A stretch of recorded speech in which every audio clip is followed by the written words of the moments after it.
Vamos falar um pouco sobre o que é o papel do analista,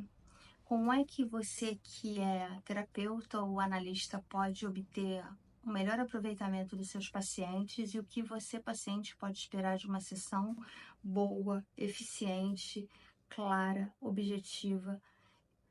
e resolutiva na sua vida numa sessão de análise. Vamos embora?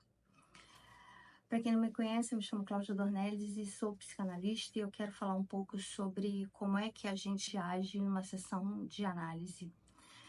A análise, ela já deixou de ser há muito tempo aquilo que as pessoas entendem como uma múmia,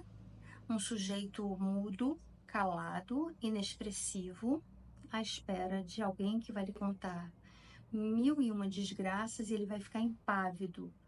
num lugar de absoluta neutralidade. Então, o primeiro momento que a gente precisa lembrar aqui é que neutralidade em análise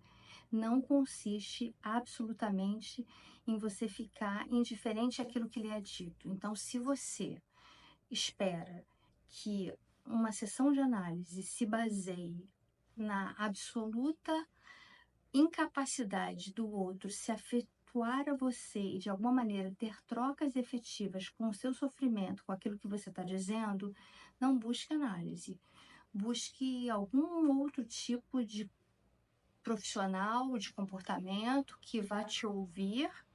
e vai querer que você conte as mesmas coisas para ele durante horas, meses e talvez anos. E sim, às vezes é necessário e é importante que uma análise dure muito tempo, mas nem sempre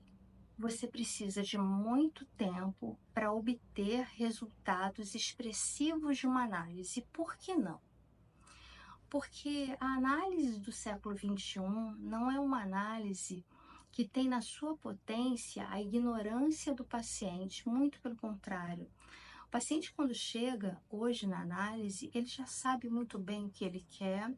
quais são as suas dores, como é que as pessoas trabalham, ele já pesquisou sobre abordagens. Então, cabe a quem recebe esse paciente compreender qual é a demanda, qual é o desejo desse paciente. Talvez, e principalmente, sobre aquilo que ele não consegue nomear, sobre algo que ele não tem clareza, sobre algo que ele ainda não conseguiu efetivamente, ainda que tenha pairado por muitas e muitas outras sessões, abordagens e profissionais, por algo que ele não tenha conseguido nomear. Trazer a esse paciente a clareza de ser, trazer a esse paciente a clareza sobre a sua dor, sobre aquilo que lhe move, mas principalmente sobre aquilo que lhe paralisa, que lhe imobiliza. E aqui vai uma grande e importante observação com relação aos profissionais de análise e terapia em geral. Você não pode promover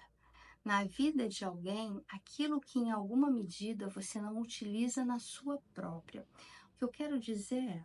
se você é alguém que em alguma medida não se sente respeitado na sua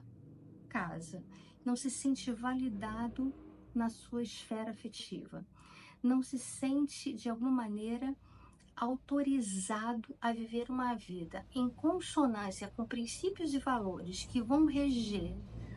o seu papel, a sua função analítica e a sua escuta,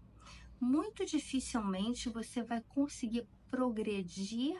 no consultório a ponto de ter um florescimento e um entusiasmo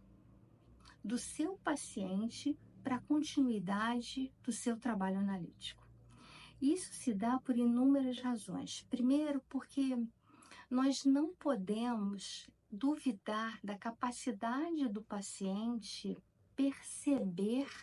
quando alguém não está devidamente preparado para o trabalho que se propõe. E isso é muito importante e interessante porque quando uma pessoa chega no consultório para um tratamento, para um acompanhamento, para ser ouvida numa queixa, numa dor, seja ela aguda, seja ela presente, seja ela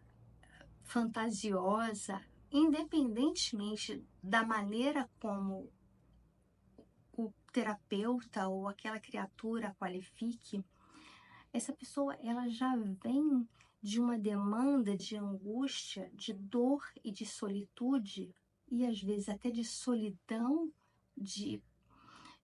invalidação dos próprios sentimentos e até a dúvida sobre aquilo que tem como merecimento, que a última coisa que ela precisa é de um terapeuta ou de um analista que vai esvaziá-la ainda mais, dando a ela indícios de que o que ela está vivendo é uma bobagem, de que o incômodo dela é um incômodo que todos têm. Não importa. Não importa aquilo que você ache como a sua verdade. Importa aquele sofrimento que está sobre a mesa e que é levado a você. Portanto, na angústia de procurar um analista, busque sempre reparar se você está sendo muito bem ouvido e se os dados, o encadeamento das questões, elas estão sendo levadas de uma semana para outra, se as informações formam a sua história, se tudo tem um conforto e um contorno de escuta, de subjetividade, de percepção sobre aquilo que sequer você disse. E se você é analista, não pense de jeito nenhum em se colocar numa posição de neutralidade, numa posição de afastamento emocional de tal monta que evite que o seu paciente se sinta acolhido, porque todos nós, independentemente do que sejamos, procuramos alguém em um momento de sofrimento porque desejamos escuta, acolhimento, compreensão e, se possível, quando possível e sempre que possível, algum tipo de solução, resolução, ampliação do horizonte para aquilo que nos faz sofrer, que nos angustia. Eu desejo que terapeutas, analistas, analisantes, psicólogos, pacientes se beneficiem da informação e se beneficiem, além de tudo e acima de qualquer coisa, da capacidade de reescreverem a própria história.